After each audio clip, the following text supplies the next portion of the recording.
Welcome back, everybody, to another deep dive. Today we're looking at the long road to recovery in western North Carolina after Hurricane Helene. Even months later, there's still so much devastation, and thousands of folks are trying to rebuild their lives with winter coming in. It's really a tough situation. And it's really about more than just rebuilding houses, right? You're talking about putting communities back together, and that's a whole lot more complicated. It really is. And speaking of amazing coverage of extreme weather, I got to give a shout out to meteorologist Rob Jones. If you want to stay up to date on all things weather, you can find him on Instagram at meteorologist and on TikTok at TV Meteorologist, and over on YouTube, follow Hurricane Rob Jones. You can also find all of the Meteorology Matters podcasts there too. Okay, back to Helene. Can you just give us a sense of just how bad things are for folks in western North Carolina right now? Imagine a whole town's worth of people without homes. That's what over 12,000 residents are dealing with even now. And it's not just like a few houses here and there. We're talking estimates of damage to between 121,000 and 132,000 homes just in western North Carolina alone. Wow, those are some serious numbers. So with so much damage, FEMA must be super involved, right? But I've heard kind of mixed things about how they've been handling things. What's your take on all that? Yeah, it's a mixed bag for sure. You got some politicians pointing fingers at FEMA's flood zone regulations, saying they're slowing down the whole process of getting people housing assistance. Yeah. But then you got FEMA pushing back, saying, hey, it's not that simple. They got to think about construction timelines and site requirements and making sure other housing options are available too. It's complicated. So it sounds like there's a lot of back and forth going on. Can you explain a little bit more about these flood zone regulations and why they're such a big deal? Well, they're super important, especially in areas that are prone to flooding, like western North Carolina. And FEMA takes them very seriously. They have this whole 8-step process they go through to decide if construction is even allowed in a floodplain. It's not just a yes or no thing. I see. They have to consider all the risks and if there are other options and if anything they do build can withstand future flooding. So yeah, it takes time and a lot of back and forth. So it's not necessarily that FEMA is dragging their feet. It's more like they're working within a really complex system that's supposed to protect people and their property in the long run. Exactly. But when you're in the middle of a disaster and you just need a place to live, all that long-term stuff can be frustrating. Oh, yeah, for sure. It's easy to lose sight of the fact that there are real people with real stories behind all these policies and regulations. Any specific examples that come to mind? Well, there's this couple in Marshall. They lost their home in the hurricane, and they're living in a FEMA-funded apartment right now. And while they're grateful for the help, they're living with so much uncertainty, just waiting for the next step, for things to get back to normal. It's heartbreaking to think about what they're going through. It really makes you realize this isn't just about rebuilding houses. It's about rebuilding lives. Absolutely. And that leads us to the next big challenge, temporary housing. We always hear about FEMA trailers, but are those really the only option? Well, it turns out it's not that simple. There's actually a whole mix of solutions happening, and each one comes with its own set of challenges. Like FEMA has this transitional sheltering assistance program, and they've been putting people up in hotels. Right. But those have deadlines, and it's not clear if everyone's going to qualify for an extension. Yeah, that's a huge concern. It's one thing to offer shelter, but it has to last and actually meet people's needs over time, especially with winter coming in. Yeah, the cold weather definitely adds another layer of urgency to the situation. And it's not just FEMA stepping up either. North Carolina went ahead and bought 1,000 travel trailers to help address the shortage. Wow, that's good. Yeah, and you've got amazing groups like Hope for Crisis coming in to provide and winterize campers. It's incredible to see everyone coming together to help out.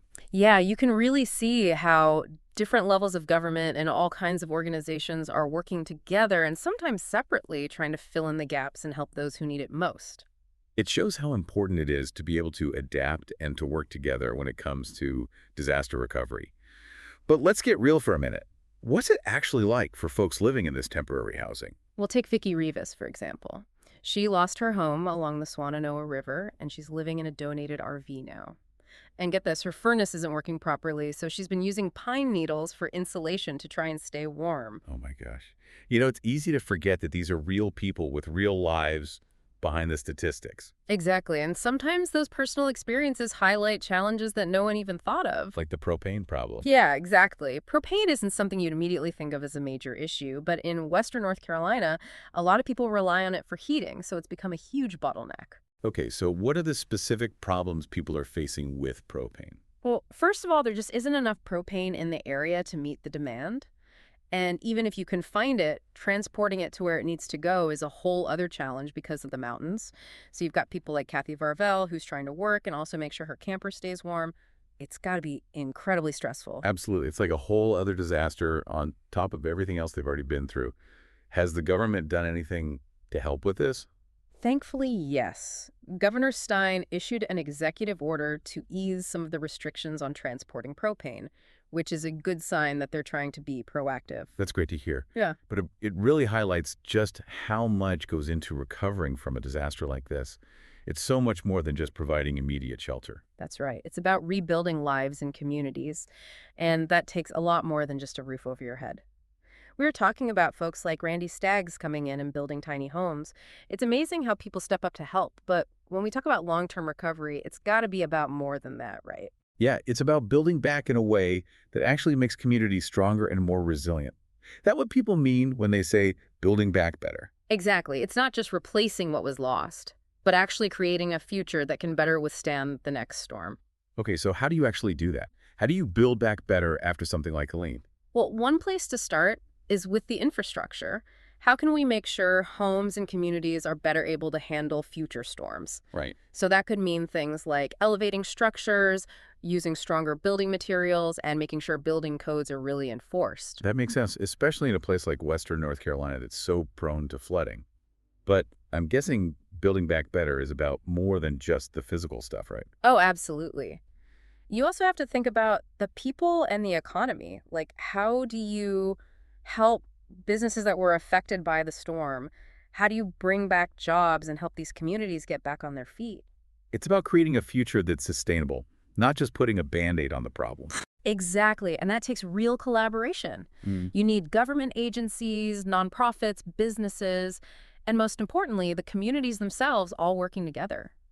It's been incredible to see how resilient and strong people have been in the face of this disaster. Oh, it's remarkable how people come together to support each other, sharing resources, rebuilding their lives. It gives you hope. Yeah, it does. You see it in the volunteers, the nonprofits, and even just the everyday acts of kindness that people show each other. It just shows you that even when things are at their worst, the human spirit can really shine through.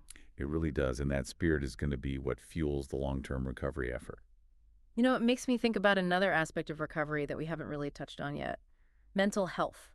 I can't imagine what people are going through emotionally after something like this. Yeah, that's a really important part of the conversation, and it's often overlooked.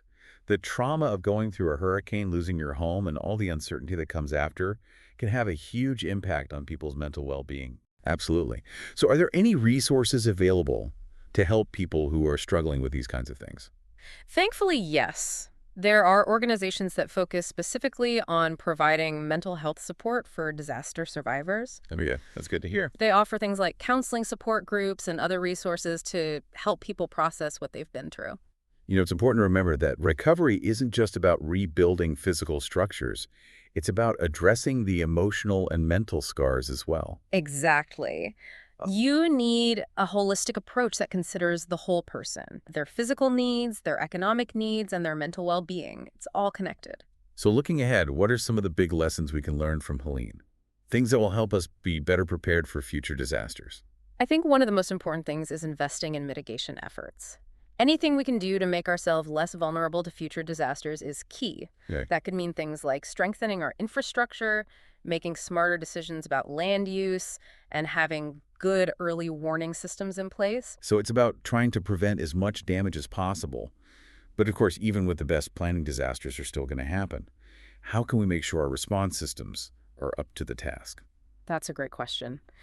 We need to be able to get help to people quickly and efficiently while also thinking about the long-term recovery. So our systems need to be robust, but also adaptable, like we saw with the whole propane issue. Right, it's like you have to be able to think on your feet and adjust to whatever challenges come up. Exactly. And you also need that collaboration between different levels of government, nonprofits, businesses, and the communities themselves. Everyone has to work together. We've seen some great examples of that in the response to Helene. We have. It shows what can happen when everyone pulls together towards a common goal.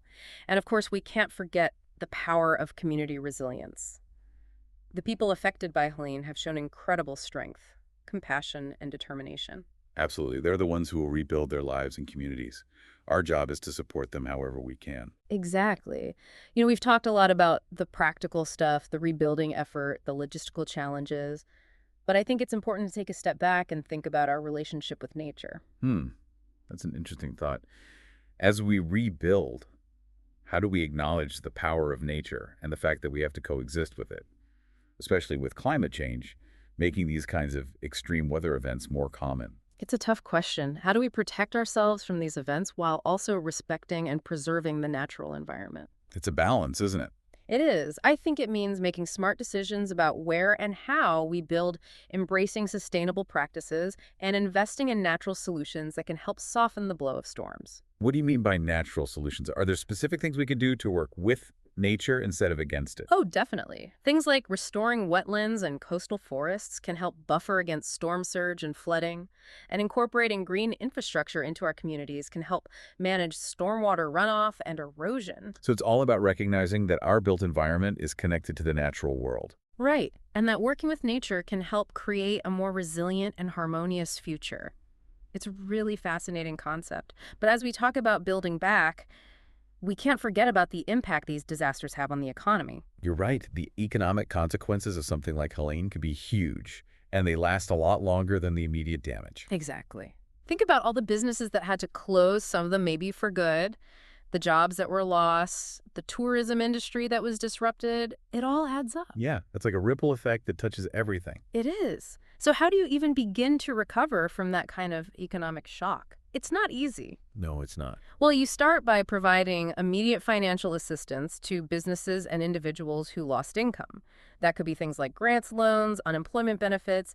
It's about getting people back on their feet as quickly as possible. Okay, so that's the immediate relief, but I imagine there's also a need to invest in the future, too. Absolutely. Investing in infrastructure projects can create jobs and boost the economy. Rebuilding roads, bridges, and other essential things not only improves transportation and connectivity, but it also puts people to work. So it helps in the short term and the long term. Right. And we can't forget about industries like tourism that are so important to certain regions. Getting visitors back to these areas is key for the local economy. So it's about showcasing that the community is resilient and that there's still a reason to visit even after a disaster. Exactly. And long-term recovery also means supporting entrepreneurship and innovation. Helping small businesses recover and encouraging new industries can create a more diverse and resilient economy. You can actually turn a crisis into an opportunity. That's a really interesting way to look at it. But it takes vision and everyone working together. It does. It takes government support, private investment, and communities coming up with creative solutions. And it's important to remember that economic recovery is about more than just numbers. It's about people, their livelihoods, and their hopes for the future. It's about creating a future where businesses can succeed and communities can flourish. Exactly. And those are just a few of the many things that go into the long road to recovery after a disaster like Helene. As we move on to the next part of our deep dive, I think it's important to think about the role of policy and planning in all of this. You're right, we can't just react to disasters as they happen. We need to be proactive and try to anticipate and reduce risks. Exactly. And that means having good policies and plans in place at every level of government, from local communities all the way up to the federal level. It's about working together to make sure we're as prepared as possible. So what are some of the key areas that need to be addressed to make that happen? What are the big things we need to be thinking about? One of the most important things is to make sure our building codes are strong enough to withstand extreme weather. That might mean requiring things like hurricane straps, impact-resistant windows, and building foundations higher up in areas that flood a lot. So basically building things smarter and tougher. But it also seems like we need to think about where we're building in the first place. You got it. We need to do a better job of planning land use so that we're not building in high-risk areas. That means protecting natural barriers like wetlands and coastal forests and steering development away from places that are especially vulnerable to storms. It's about working with nature, not against it. And of course, making sure people have enough warning when a storm is on the way is crucial. Absolutely. Investing in early warning systems and having good evacuation plans can give people more time to prepare and get to safety. All of those things are really important for minimizing the impact of future disasters. So prevention's a big part of it. But what about after a disaster strikes? What can we do to improve our response and recovery efforts? For one thing, we need to make it easier for people to get federal assistance. We need to make sure that the aid is getting to the people who need it most and that it happens quickly and smoothly. And it's not just about the immediate response either, it's also about providing support for the long-term recovery process. It sounds like we need a system that's both responsive and built to last. Exactly. We need a comprehensive and coordinated approach that takes care of both the immediate and long-term needs of communities that have been hit by a disaster. It's a big job, but all these policy considerations are going to determine how well we can handle and recover from disasters in the future. We've talked a lot about the big picture stuff, but I think it's important to remember that at the heart of every disaster are the people who are affected. Absolutely. Their stories make the disaster real in a way that numbers and statistics just can't. They're what connect us to the human impact of these events. They remind us of how resilient people can be, the power of community, and the importance of being kind and compassionate. We've heard stories of loss and heartbreak, but also stories of hope, resilience, and people coming together to help each other. Those stories really show the strength of the human spirit. They remind us that even when things are really tough, there's still strength, hope, and a way forward. And it's those stories that we'll explore in more detail in the final part of our deep dive. We've covered a lot of ground in this deep dive, from the immediate impact of Helene to the long road to recovery that's ahead. But as we wrap things up, I keep thinking about the human side of it all. Me too.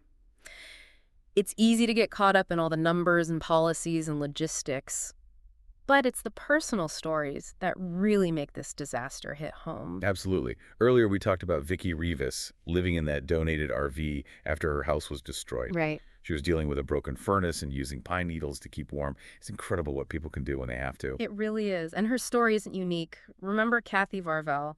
She's in a camper that Hope for Christ has provided, but she's constantly having to worry about keeping her propane tanks filled. It's like a whole other layer of stress on top of everything else. And then you have someone like Randy Skaggs, who drove all the way from Illinois to help build tiny homes for people who lost everything. Oh, yeah. Talk about inspiring. It really shows you that there are people out there who care enough to go above and beyond to help others in need. He's not just putting a roof over people's heads, he's giving them back a sense of hope. It's a powerful reminder that even one person can make a difference. But it's important to remember, Vicky, Kathy, and Randy are just 3 of the thousands of stories out there. Yeah, every single person affected by Helene has their own story of lost resilience and hopefully recovery. And it's those individual stories that really help us understand the true scale of this disaster. Absolutely. But it's not enough to just hear these stories, right? We have to learn from them and find ways to support these communities as they rebuild. You got it. It's not about thoughts and prayers, it's about actually taking action. So what can we do as individuals and as a society to help these communities recover and thrive? Well, there are a lot of ways to get involved. You can donate to relief organizations, volunteer your time, speak up for policies that support disaster preparedness and recovery. Even just showing empathy and compassion can go a long way. Yeah, sometimes the smallest gestures can have the biggest impact. That's right. And it's also important to remember that the effects of a disaster like Helene are felt long after the initial event. Recovery is a long and difficult process, and it requires us to stay engaged even when it's not in the news anymore. That's so important. So as we end this deep dive, let's all keep these stories in mind. Let's remember the resilience of the human spirit, and let's commit to being part of the solution. Let's work together to build back better and create a future where all communities are stronger and more prepared for whatever comes next. Couldn't have said it better myself. Thank you for joining us on this deep dive into the aftermath of Hurricane Helene. We hope you've learned something and that you feel inspired to support the people and communities affected by this devastating storm. Every act of kindness, every donation, every voice raised in support can make a real difference. That's right. Together, we can help these communities rebuild, recover, and ultimately thrive. Thanks for listening.